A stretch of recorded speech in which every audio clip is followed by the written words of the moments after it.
रात के ठीक 9 बजे थे। 8 अगस्त 2016। सेलम रेलवे स्टेशन पर एक ट्रेन खड़ी थी। Train number 11064, Salem Chennai express. बाहर से देखने पर यह एक आम पैसेंजर ट्रेन जैसी ही लग रही थी। यात्री अपने अपने डिब्बों में बैठे थे। कोई खिड़की से बाहर देख रहा था, कोई सोने की तैयारी कर रहा था। लेकिन उन्हें क्या पता था कि इसी ट्रेन के एक डिब्बे में कुछ ऐसा रखा है जो पूरे शहर की कीमत से भी ज्यादा है।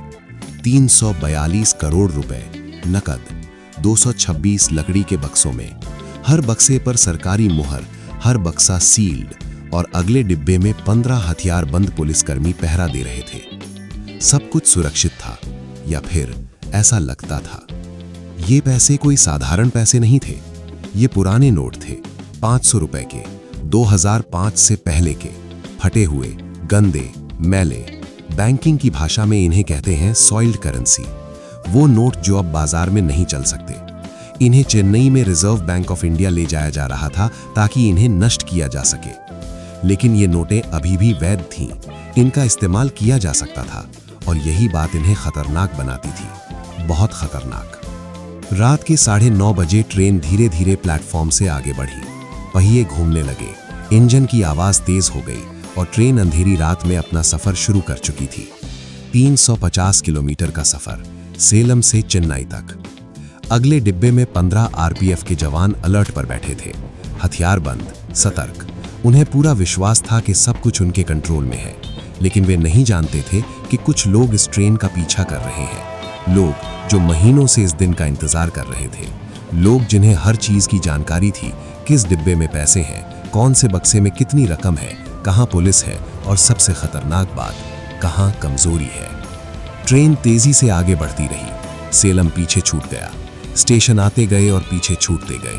अंधेरा गहराता जा रहा था, रात का सन्नाटा बढ़ता जा रहा था। और फिर आया वो हिस्सा, चेन्नई सेलम से विरुद्धाचलम तक का रास्ता, 137 किलोमीटर लंबा। ये वो हिस्सा था जहां ऊपर से बिजली की तारें गायब थीं। ये वो हिस्सा था जहां ट्रेन सिर्फ डीजल इंजन पर चलती थी, और यही वो हिस्सा था जिसका महीनों से इंतजार किया जा रहा था। अचानक ट्रेन की छत पर कुछ हरकत हुई।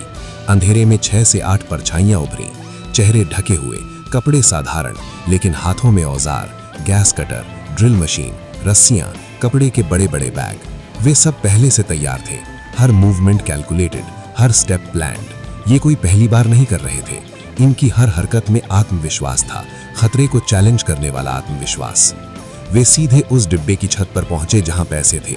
नीचे 226 बक्से, ऊपर धातु की छत, और बीच में सिर्फ आधा इंच का स्टील। ट्रेन की तेज आवाज थी, पटरियों की खड़खड़ाहट थी, हवा की सनसनाहट थी, और रात का घना अंधेरा था। सब कुछ उनके पक्ष में था, मौसम, समय, जगह, सब कुछ। एक आदमी ने गैस कटर निकाला। नीली पीली लौ अंधेरे में चमकी, और धीरे धीरे बेहद सावधानी से छत काटना शुरू हुआ। स्टील पिघलने लगा, चिंगारियां निकलने लगीं, लेकिन नीचे बैठे पुलिसकर्मियों को कुछ सुनाई नहीं दिया, क्योंकि ट्रेन की आवाज इतनी तेज थी कि उसमें हर दूसरी आवाज डूब जाती थी। डीजल इंजन की गड़गड़ाहट, पटरियों की खटखट, हवा की साएं साएं, सब मिलकर एक ऐसा शोर बना रहे थे जो किसी को कुछ सुनने नहीं दे रहा था। छत काटना आसान नहीं था। पसीना बह रहा था, हाथ दर्द कर रहे थे, ट्रेन हिल रही थी, संतुलन बनाए रखना मुश्किल था। लेकिन वे रुके नहीं, क्योंकि समय कम था, विरुद्धाचलम ज्यादा दूर नहीं था, और वहां पहुंचते ही फिर से बिजली की तारें शुरू हो जाती, और फिर ये काम नामुमकिन हो जाता। लगभग 30 से 45 मिनट लगे, लेकिन आखिरकार छत में 2 फीट गुणा 2 फीट का एक चौकोर छेद बन गया। इतना बड़ा कि एक आदमी आराम से अंदर जा सके, इतना बड़ा कि नोटों के बंडल बाहर निकाले जा सके। और फिर 2 आदमी रस्सी के सहारे धीरे धीरे नीचे उतरे। डिब्बे के अंदर अंधेरा था, घना अंधेरा, गर्म हवा थी, घुटन थी, और सामने 226 लकड़ी के बक्से थे, कतार दर कतार, एक के ऊपर एक, हर बक्से पर सरकारी सील, हर बक्से पर नंबर। लेकिन उन्हें सारे बक्से नहीं खोलने थे। उन्हें पहले से पता था कि किस बक्से में कितना पैसा है, किस बक्से में कौन से नोट है। ये जानकारी बाहर के किसी आदमी को नहीं हो सकती थी। ये अंदर की बात थी। किसी ने बताया था, किसी ने जानकारी दी थी। उन्होंने सीधे बॉक्स नंबर 20 को निशाना बनाया, सील तोड़ी, ढक्कन खोला, और अंदर देखा तो नजारा सामने था। 500 रुपए के नोटों की गड्डियां। कितनी गड्डियां? 80,000 नोट, यानी 4 करोड़ रुपए एक ही बक्से में। बिना एक पल गवाए गड्डियां बाहर निकाली गईं, कपड़े में लपेटी गईं। फिर अगला निशाना बॉक्स नंबर 16। इसमें थे 35,000 नोट, यानी 1,75,00,000 रुपए। ये बॉक्स भी खाली कर दिया गया। 2 और बॉक्स थोड़े खोले गए, लेकिन पूरी तरह नहीं। क्यों? क्योंकि समय खत्म हो रहा था या फिर तय लिमिट पूरी हो चुकी थी। और यही बात इस डकैती को अलग बनाती है। 342 करोड़ रुपए सामने पड़े थे, लेकिन उन्होंने सिर्फ 5,78,00,000 उठाए। कोई लालच नहीं, कोई जल्दबाजी नहीं, सिर्फ उतना जितना प्लान था, जितना ले जाया जा सकता था, जितना संभव था। ये कोई साधारण चोर नहीं थे, ये प्रोफेशनल थे, और प्रोफेशनल कभी लालच नहीं करते। अब पैसे ऊपर पहुंचाने की बारी थी। अंदर के लोगों ने गड्डियों को लुंगी और मोटे कपड़ों में कसकर बांधा। ऊपर छत पर खड़े साथी रस्सी से बंडल खींचते रहे, एक एक करके, धीरे धीरे, सावधानी से। और फिर वे बंडल ट्रेन की छत से नीचे फेंकी गईं, अंधेरे में, उस जगह पर जहां पहले से ग्राउंड टीम इंतजार कर रही थी। खेतों के बीच, सुनसान इलाके में, गाड़ियां तैयार, लोग तैयार। पूरी कार्रवाई के दौरान नीचे किसी को कुछ पता नहीं चला। पार्सल कोच पूरी तरह आइसोलेटेड था। अंदर कोई गार्ड नहीं था, दरवाजे सील थे, और ट्रेन की तेज आवाज हर दूसरी आवाज को निगल रही थी। 15 पुलिसकर्मी बिल्कुल बगल के डिब्बे में बैठे थे, लेकिन उनका ध्यान बाहर की तरफ था, स्टेशनों की तरफ था, प्लेटफॉर्म की तरफ था। ऊपर छत की तरफ किसी ने सोचा भी नहीं था, क्योंकि किसी ने कभी सोचा भी नहीं था कि खतरा ऊपर से आ सकता है, चलती ट्रेन की छत से। कुछ ही देर में सब खत्म हो गया। चोर एक एक करके ट्रेन से अलग हो चुके थे, छत से नीचे कूद गए थे, अंधेरे में गायब हो गए थे, जैसे भूत थे, जैसे कभी थे ही नहीं। छत पर बस एक छेद रह गया था, और डिब्बे के अंदर कुछ खाली बक्से, कुछ आधे खुले बक्से, और फर्श पर बिखरे हुए नोटों के टुकड़े। ट्रेन आगे बढ़ती रही, जैसे कुछ हुआ ही ना हो। पहिए घूमते रहे, इंजन दौड़ता रहा, यात्री सोते रहे, और बाकी रात शांति से बीत गई। स्टेशन आते रहे, स्टेशन जाते रहे, पुलिसकर्मी अलर्ट रहे, लेकिन सब एक ऐसे खतरे से अनजान थे जो पहले ही निकल चुका था, एक ऐसे अपराध से बेखबर थे जो पहले ही हो चुका था। सुबह के करीब 4 बजे ट्रेन चेन्नई एग्मोर स्टेशन पर पहुंची। इंजन रुका, पहिए थमे, प्लेटफॉर्म पर हलचल शुरू हुई, यात्री उतरने लगे, पुलिसकर्मी नीचे आए। सब कुछ बिल्कुल सामान्य था। अभी तक किसी को पता नहीं था, किसी को शक नहीं था, किसी को अंदाजा नहीं था कि उसी ट्रेन में, उसी रात भारत की सबसे साहसी और सबसे रहस्यमयी ट्रेन डकैती हो चुकी है। सुबह के 10:30 बजे आरबीआई के अधिकारी यार्ड में पहुंचे। पार्सल कोच को खोलने का समय हो चुका था। बाहर से सब कुछ सामान्य दिख रहा था, वही सील्ड कोच, वही सरकारी टैग। किसी को कोई शक नहीं था, किसी को कोई चिंता नहीं थी। जैसे ही पार्सल कोच का ताला खोला गया और दरवाजा खुला, माहौल 1 सेकंड में बदल गया। सबके चेहरे सफेद पड़ गए। छत में एक बड़ा सा छेद था, उससे सूरज की तेज रोशनी अंदर आ रही थी, और उसी रोशनी में नजारा साफ दिख रहा था।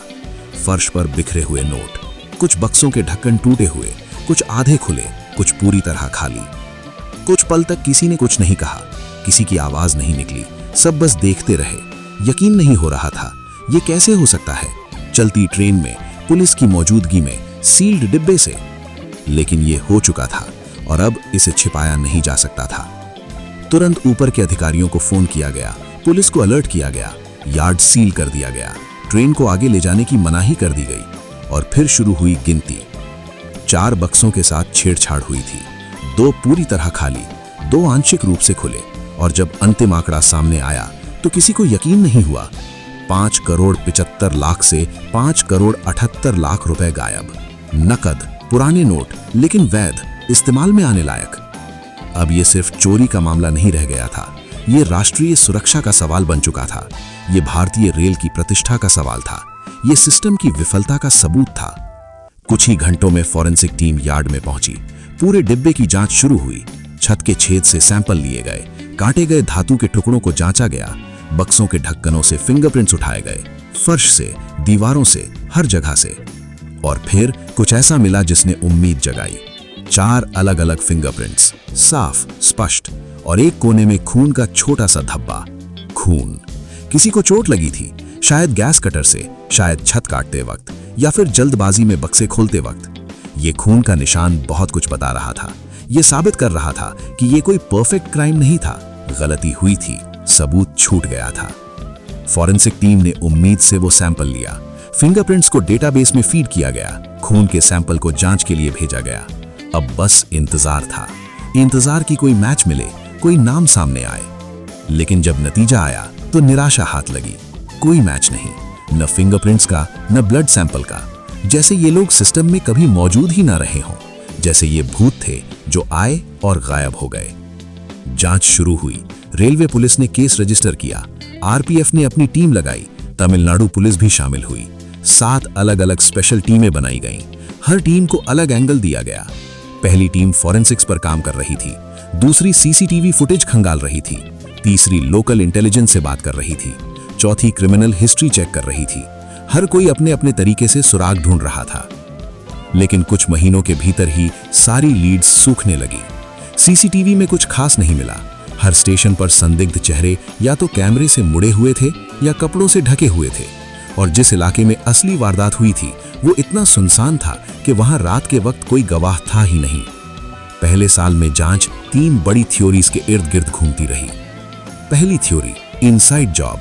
क्या किसी अंदर के आदमी ने मदद की? क्या किसी बैंक कर्मचारी ने जानकारी दी? क्या किसी रेलवे कर्मचारी ने सहयोग किया? सिक्योरिटी स्टाफ से घंटों पूछताछ हुई। बैंक के अधिकारियों से सवाल पूछे गए। लोडिंग स्टाफ को बुलाया गया, लेकिन किसी के खिलाफ कोई ठोस सबूत नहीं मिला। दूसरी थ्योरी, लोकल गैंग। क्या तमिलनाडु का कोई पुराना क्रिमिनल नेटवर्क इसके पीछे है? पुलिस ने हर छोटे बड़े गिरोह को खंगाला, हर संदिग्ध आदमी से पूछताछ की, लेकिन चलती ट्रेन की छत काटने जैसी एक्सपर्टीज किसी लोकल गैंग के प्रोफाइल से मैच नहीं कर रही थी। तीसरी थ्योरी, प्रोफेशनल हाइस्ट ग्रुप। क्या ये कोई इंटरस्टेट गिरोह है? क्या इन्होंने पहले भी ऐसा किया है? लेकिन भारत में moving train roof cut robbery का कोई उदाहरण ही नहीं था। ये पहली बार हो रहा था। 2016 का साल खत्म हुआ, कोई सुराग नहीं। 2017 आया, कुछ नहीं मिला। केस धीरे धीरे ठंडा पड़ता जा रहा था। फाइलें धूल खा रही थीं, उम्मीदें टूट रही थीं।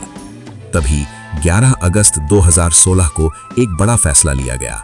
केस को क्राइम ब्रांच सीबीसीआईडी तमिलनाडु को ट्रांसफर कर दिया गया। नई टीम, नया नेतृत्व। एडीएसपी सेंथिल कुमारन को पूरी जांच का हेड बनाया गया। नई टीम ने पुरानी सारी फाइलें दोबारा खोली। हर बयान फिर से पढ़ा गया, हर सबूत फिर से जांचा गया, लेकिन नतीजा वही था, कोई बड़ा सुराग नहीं। महीने बीतते गए, साल बीत गया और केस लगभग कोल्ड केस बनने की कगार पर था। 2 साल हो चुके थे, लोग भूलने लगे थे। मीडिया ने दूसरे मुद्दों पर फोकस करना शुरू कर दिया था। लेकिन तभी अगस्त 2018 में आखिरकार एक ब्रेक थ्रू मिला। टीम ने अप्रोच बदला। अब तक फॉरेंसिक और सीसीटीवी पर ही फोकस था। अब सेल टावर डेटा और जियोस्पेशियल मैपिंग पर काम शुरू हुआ। आज के दौर की तकनीक। जब 8 से 9 अगस्त 2016 की उस रात का सेल टावर डेटा खंगाला गया तो एक अजीब पैटर्न दिखाई दिया। एक अजीब पैटर्न। करीब 50 से 60 मोबाइल नंबर ऐसे थे जो उस रात ट्रेन के साथ साथ मूव कर रहे थे। एक टावर से दूसरे टावर, एक लोकेशन से दूसरी लोकेशन। ये रैंडम नहीं था, ये कोई इत्तेफाक नहीं था, ये कोऑर्डिनेटेड मूवमेंट था, प्लान्ड मूवमेंट। जब इन नंबरों को क्रिमिनल डेटाबेस से क्रॉस चेक किया गया तो कुछ नाम बार बार उभर कर सामने आए। और सबसे दिलचस्प बात ये, कॉमन लिंक पारदी कम्युनिटी और लोकेशन रतलाम और गुना, मध्य प्रदेश। अब चेहरों के साथ नाम भी थे। दिनेश बाने सिंह पारदी 38 साल, रोहन पारदी 29 साल, दोनों रतलाम से। फिर आए और नाम, रूसी पारदी, कलिया पारदी, कृष्ण पारदी, महेश पारदी, सब गुना के आसपास से। एक एसोसिएट का नाम ब्रजमोहन। और फिर एक नाम ऐसा आया जिसे सुनकर अनुभवी अधिकारी भी चुप हो गए, मोहर सिंह। जांच में सामने आया कि ये कोई साधारण अपराधी नहीं था। ये चंबल वैली का कुख्यात डकैत था जिसके नाम पर 600 से ज्यादा केस दर्ज थे। 400 से ज्यादा वारदातें, हत्याएं, लूट, डकैती, हर तरह का अपराध। अब तस्वीर साफ होने लगी थी। ये कोई छोटा मोटा गिरोह नहीं था, ये एक बड़ा नेटवर्क था। एक्सपीरियंस्ड लोग, प्रोफेशनल क्रिमिनल्स। 13 अक्टूबर 2018, वो दिन जब पूरा केस पलट गया। सीबीसीआईडी की टीम चेन्नई में एक्शन मोड में उतरी और दिनेश पारदी और रोहन पारदी को गिरफ्तार कर लिया गया। गिरफ्तारी के बाद 2 दिन से भी ज्यादा लगातार पूछताछ चली। शुरू में दोनों इनकार करते रहे, कुछ नहीं बताया। लेकिन जब सेल टावर का डेटा उनके सामने रखा गया, जब उन्हें दिखाया गया कि उनके फोन उस रात ठीक ट्रेन के साथ साथ मूव कर रहे थे, तो धीरे धीरे उनका आत्मविश्वास टूटने लगा और फिर एक एक करके सच सामने आने लगा। दिनेश ने बताया कि उस रात ट्रेन की छत पर कुल 5 से 6 लोग थे। छत काटने का काम उन्होंने किया था और 2 लोग रस्सी के सहारे नीचे डिब्बे के अंदर उतरे थे, वही लोग जिन्होंने बक्से खोले थे। रोहन ने कबूल किया कि ये सब अचानक नहीं किया गया था, इसकी प्लानिंग महीनों पहले से चल रही थी। पूरे रास्ते की रेकी की गई थी, खास तौर पर चिन्ना सेलम से विरुधाचलम वाला हिस्सा, जहां बिजली की लाइनें नहीं थीं, जहां ट्रेन डीजल इंजन पर चलती थी, वहीं पर यह काम सबसे आसान और सुरक्षित था। लेकिन सबसे चौंकाने वाली बात यह थी, उन्हें ये जानकारी भी थी कि किस बॉक्स में कितना पैसा है। उन्होंने बताया कि खास तौर पर बॉक्स नंबर 20 और बॉक्स नंबर 16 को ही टारगेट किया गया था और ये भी पता था कि इनमें 500 के नोट भरे हैं। ये सुनकर पुलिस को पक्का यकीन हो गया, इतनी सटीक जानकारी बिना अंदर की मदद के नहीं मिल सकती। कहीं ना कहीं किसी ने जानकारी दी थी, किसी ने साथ दिया था। हालांकि बाद में जितनी भी जांच हुई उसमें ऐसा कोई पक्का सबूत नहीं मिला जिससे ये साबित हो सके कि किस सरकारी कर्मचारी ने सीधे तौर पर मदद की थी। शायद वो इतने चालाक थे कि कोई निशान नहीं छोड़ा, या शायद उन्होंने किसी तीसरे आदमी के जरिए जानकारी ली थी। एक और बात सामने आई जो इस डकैती को और दिलचस्प बनाती है। दिनेश ने कबूल किया कि उन्होंने जानबूझकर लूट को सीमित रखा था। उन्होंने कहा कि 30 से 45 मिनट का समय था, वजन की लिमिट थी और सबसे जरूरी भागने की प्राथमिकता थी। इसीलिए 342 करोड़ रुपए सामने पड़े थे, लेकिन उन्होंने सिर्फ 5 करोड़ 78 लाख उठाए। न 1 रुपया ज्यादा, न 1 रुपया कम, बिल्कुल कैलकुलेटेड, बिल्कुल प्लान्ड। यही बात साबित करती है कि ये कोई साधारण चोर नहीं थे, ये प्रोफेशनल क्रिमिनल्स थे जो अपनी सीमाएं जानते थे। 30 अक्टूबर 2018 गुना और रतलाम से 5 और सदस्यों को गिरफ्तार किया गया और मोहर सिंह, जो पहले से ही गुना सेंट्रल जेल में अन्य मामलों में बंद था, उसे भी इस केस में कस्टडी में लिया गया। कुल मिलाकर 7 मुख्य सदस्य। क्रॉस इंटरोगेशन में सबकी कहानी एक जैसी निकली। रूट वही, टाइमिंग वही, बॉक्स नंबर वही, एस्केप प्लान वही, हर डिटेल मैच कर रही थी। जांच के बाद जो तस्वीर सामने आई वो कुछ इस तरह थी। लुटेरों को बॉक्सों की जानकारी पहले से की गई रेकी और शायद किसी अंदरूनी सूत्र से मिली थी। हालांकि इसे पूरी तरह साबित नहीं किया जा सका, लेकिन इतनी सटीक जानकारी का कोई और स्रोत नहीं हो सकता था। लूट को जानबूझकर सीमित रखा गया था क्योंकि समय की कमी थी, वजन की लिमिट थी और पकड़े जाने का खतरा था। इसलिए उन्होंने बस उतना ही लिया जितना सुरक्षित तरीके से ले जाया जा सकता था। चोरी के बाद पैसा विरुधाचलम के पास पहले से मौजूद ग्राउंड टीम को सौंपा गया। फिर वहां से एक मजबूत नेटवर्क के जरिए उसे मध्य प्रदेश की सीमा तक पहुंचाया गया और वहां से गुना और रतलाम में बांट दिया गया। पूरे केस की टाइमलाइन अब बिल्कुल साफ थी। 8 अगस्त 2016 को वारदात हुई। इसके बाद 2 साल तक जांच भटकती रही। केस लगभग कोल्ड हो गया, लेकिन अगस्त 2018 में सेल टावर डेटा ने गेम चेंज कर दिया। 13 अक्टूबर 2018 को पहली गिरफ्तारी हुई और 30 अक्टूबर तक पूरा गिरोह पकड़ लिया गया। कुल मिलाकर इस केस को सुलझाने में 2 साल और 2 महीने लगे। 2 साल और 2 महीने की लगातार मेहनत, हजारों घंटे की पूछताछ, लाखों डेटा पॉइंट्स की जांच और आखिरकार सच सामने आया। गिरफ्तारी के बाद शुरू हुई कानूनी प्रक्रिया। सीबीसीआईडी ने सभी आरोपियों के खिलाफ चार्जशीट दाखिल की। डकैती, साजिश, रेलवे संपत्ति को नुकसान, इंटरस्टेट ऑर्गेनाइज्ड क्राइम, हर तरह के आरोप लगाए गए। लेकिन एक सवाल अभी भी अनुत्तरित था, पैसा कहां गया? मीडिया में कई बार खबरें आई कि कुछ पैसा बरामद हुआ है। कभी कहा गया 10 लाख मिले, कभी कहा गया 20 लाख, लेकिन पूरा 5 करोड़ 78 लाख एक साथ रिकवर होने की कोई पुख्ता पुष्टि कभी सामने नहीं आई।